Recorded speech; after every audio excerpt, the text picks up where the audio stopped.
Mana yashikka tushgandagi holati. Green Smith olmamizni. Mana kalibrlari umuman qismida reseting yo'q. Rang ko'k.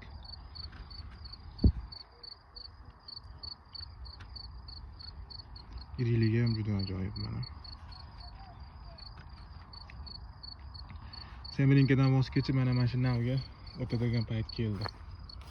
Chunki Semerinkani bitta minusi juda katta minusi bor bu.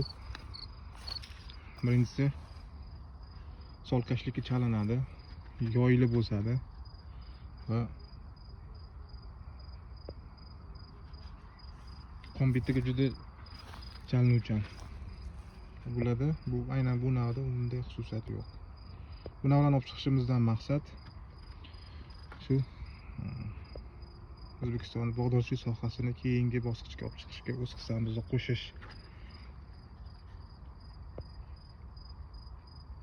Semerinka bog' qilmoqchi bo'lgan ukalarimizga tavsiya mana shu navdan bog' qilish tavsiya qilaman. Chunki ko'p aytyapman men solkashlikka tushmaydigan nav.